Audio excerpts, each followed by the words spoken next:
fact checkers like Meta does? Mr. Chair, ang partner po namin sa fact-checking is yung AFP po, yung Agencia France, yung AFP po. So only one. Opo. The reason why I'm asking this, Mr. Chair, unlike TikTok, Meta has collaborated with independent third-party fact checkers, which were certified by International Fact-Checking Network (IFCN). IFCN certified organizations include Verifiles, Press One, Agence France Presse, kagaya na sinabi mo, Rappler, Minda News, and ABS-CBN. Ito yung problema, Mr. Chair. Yung iba kasing mga fact-checkers, mga napopoliticize eh. Kamukha ng ABS-CBN, diba? Palagi na lang akong binabanatan yan dahil sa nangyari sa hindi pagkaka-renew ng kanilang franchise back in 2020. Hanggang ngayon, hindi pa rin sila makamove on. So kung I'm sorry, Yusek Ilagan, alam kong malaki rin ang kaugnayan mo sa ABS-CBN, but that's what the 18th Congress judgment was on account of several violations na hanggang ngayon ayaw nilang aminin pa. So kung meron kayong fact checker na hindi naman siya talagang magiging neutral, and it cannot be as objective as it wants to be. Ito yung nagiging problema natin, Mr. Sana po, yung mga fact-checker sana ay maging impartial, maging objective to the kind of obligation that they have professed to undertake. Tama-tama naman yung sinabi ni Ms. Mendoza, Mr. Chair. Although nakakalungkot, ay hindi pa talaga natin magagawa ang ilan sa mga bagay na pinagit niya. Pero totoo lahat, dapat ganun ang gawin natin. But as we speak, talagang ideally, hindi pa rin natin magagawa. So sa ngayon, ay aminin man natin at hindi, talagang nandyan pa rin ang mga fake news. At sana madaliin nga natin, sa dami nating nag-uusap ngayon, kung magawa nating mapadali, halimbawa, in 2 weeks time, medyo nakapag-take down tayo ng mas marami-rami, Mr. Chair. Unti-unti lang, pero pagdating ng araw siguro, napugnaw na nating lahat, Mr. Chair. Thank you. Salamat po, Senator Marcoleta. Miss Ellen Tordesillas, ma'am. Meron po kayong position paper na nais ninyong ilahad? Submit po namin later, pero meron lang ako konti. Ilalahad niyo po. Sige po, ilahad niyo po. Yung organisasyon po namin, yung Verify, sa isang non-profit media organization founded in 2008 na nagsusulong ng kausayan sa pamamahayag. Ang isang kategorya ng journalism na aming sinusulong ay yung fact-checking na marami na akong masabi kanina tungkol sa fact-checking. Ang problema kasi ng disinformation ay napakalawak, napakalalim at napaka-komplikado. Sinabi kanina ni Yusek Mon Ilagan na ang kailangan talaga dito sa paglaban sa disinformation ay whole of society approach. Hindi lang whole nation approach, whole of society. Tama po yun. Simulan natin sa bahay, mahalaga kasi yung value system. Like, sa mga bahay ba natin, nabibigyan ba natin ng premium ang truthfulness? Yun ang simula. Tapos sunod pa yung ating school system, yung ating sa school system ba natin, pinapairal ba natin ang critical thinking? Dapat kasi para malabanan mo yung disinformasyon, dapat alam mo dapat may nakita kang hindi truthful, na hindi totoo, dapat umaandar na yung yung alert system mo. So dapat malakas yung ating value system, ganon. So ganyan yung dapat ang natin, hindi lang ang battlefield lang kasi hindi lang hindi lang sa platform. So dapat siguro yung tatlong batas na nakahain ngayon ay pwedeng simula yun, ganon. Sa usapang namang AI, ang namin sa Verifiles is that we approach it with caution.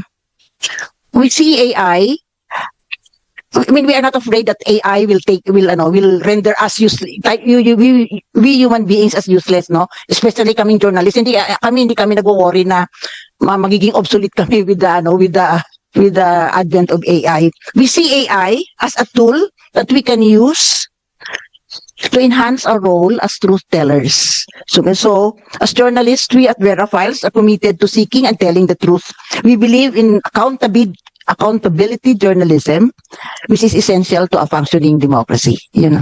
Salamat po. Salamat po sa inyong pahayag, Miss Ellen.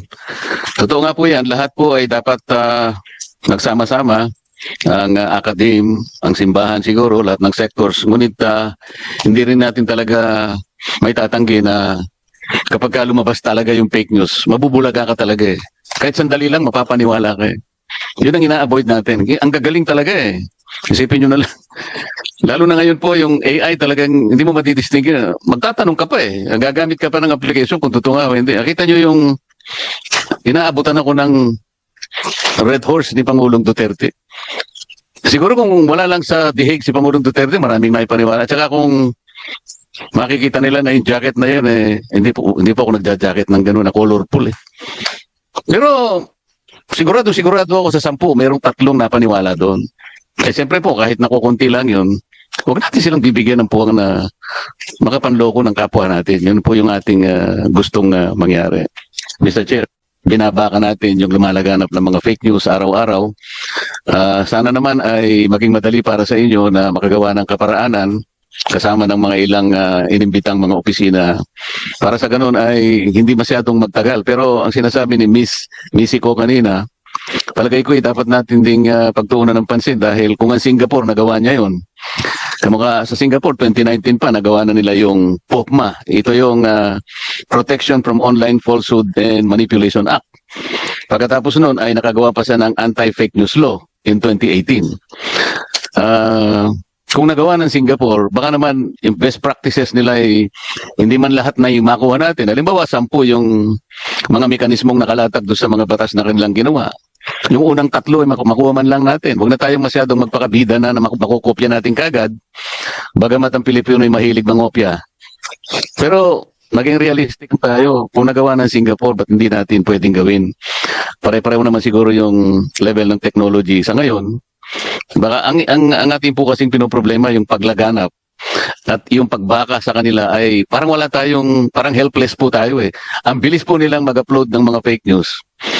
Katulad po na binabanggit ko kanina yung Gutesa, ano po? Talagang pinagtiyagaan po namin na kami na yung humanap do sa tao. At nung makita namin, sinabi namin sa kanya na hindi ka rin makakaalpas, yung mahabang kamay ng batas, hahabulin ka rin namin. At dahil doon, tinanggal niya po. Alam po ninyo, pag nakikita nyo, pag tinignan po niya yung account niya, mapapansin nyo, troll po ang ginamit niya kasi puro Vietnamese at mga Arabo po yung yung nandoon eh. Nag-share po lahat, puro Arabic at saka Vietnamese. Sana, kukunti po yung Pilipino eh. Kaya po yung mga fact-checker natin, kung madali, ang dali naman po checkin yun eh. Hindi ko naman po sinasabing lahat po checkin ninyo. Pero kung kayo po ay tumanggap naman ng responsibilidad na maging fact-checker kayo, hindi naman po namin hinahangad na lahat po ay ma-fact-check ninyo. Ngunit, kahit na po siguro yung mga unang nakipag-communicate sa inyo sa pamagitan ng email, sana po unahin din ninyo sapagkat kaya naman kami nakikipag-coordinate. Gusto po naming makatulong din sa ikasusog po ng lumalaganap na fake news na nakakapag-mislead po sa ating mga kababayan. Importante po na hindi ma-mislead ang ating mga kababayan kahit sa anong paraan, Mr. Chair. Salamat po, Senator Marcoleta. Okay na po ang inyong position paper?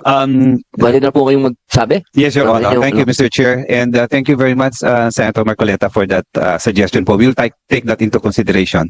Maraming salamat po. Now, just to give the position paper of the PCO, so allow me to read that in behalf of my acting secretary, Dave Gomez.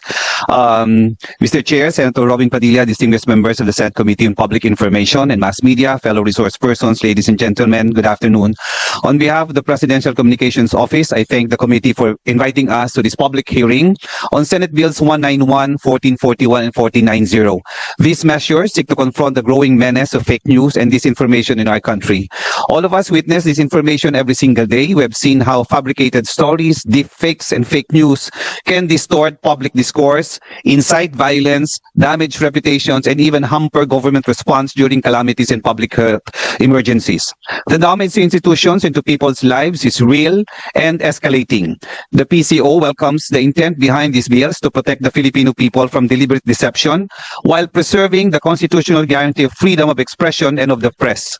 The PCO supports a whole-of-nation approach that combines clear legislation, responsible platform governance, digital literacy, and independent and responsible journalism. The PCO stands ready to work with this committee and all stakeholders to refine these proposals into laws that are effective, proportionate, and fully compliant with our Constitution. We have earlier submitted the PCO's position paper on these bills for the committee's consideration. With the Chair's permission, I would like to highlight and put on record some key points in the PCO's position paper. First, the PCO supports a balanced and holistic approach in addressing fake news, disinformation, and misinformation.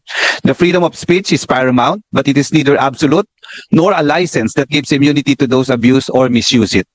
Legislation must balance penalizing malicious and deliberate dissemination of fake news with legitimate speech, journalistic commentary, satire, dissent, or error made in good faith. As such, it must clearly and narrowly define fake news and disinformation and establish clear evidentiary thresholds. And as the Supreme Court has time and again emphasized, it must not constitute prior restraint. Legislation must also balance punitive measures with constructive measure. While penalties are vital and necessary in curbing abuse and misuse of freedom of expression, public education, media information literacy, transparency, and platform responsibility should form part of a comprehensive long-term solutions. The creation of a Digital Media Integrity Council is also proposed with representation from government and private sector, can serve not only as a strong literacy arm but a fact-checking organization. The PCO fully supports Senate Bill 1490 as it strengthens the public trust and promotes ethical digital governance. To address concerns raised by watchdogs, the Senate may consider prohibiting the creation or funding of troll operations and establishing accountability mechanisms for misuse. The law must also clearly distinguish illicit troll operations from legitimate digital engagement by government agencies. This will ensure that government communication is factual and transparent. In conclusion, Mr. Chair, the fight against fake news and disinformation is essential to building a resilient and united Philippines. The PCO stands ready to collaborate with Congress, stakeholders, and these measures. The Philippines can lead in the region as a model for responsible digital governance where truth prevails over deception and citizens' rights to free speech and information are ensured and safeguarded. Thank you, Mr. Chair. Maraming salamat po. Na-miss kita tuloy sa news. Sir, may Thank tanong lang po ako. Doon po sa council na sinasabi ninyo, meron na po kayong idea kung sino yung bubuo? Yes, of course, dun sa proposal, Mr. Chair, so we have critical government agencies plus the private sector. The private sector it also includes the Kapisanan ng Broadcasters ng Pilipinas, the KBP, the Philippine Press Institute, the PRSP or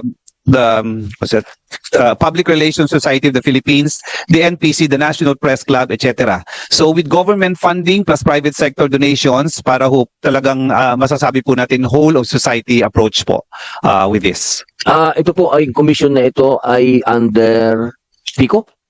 Under saan niyo po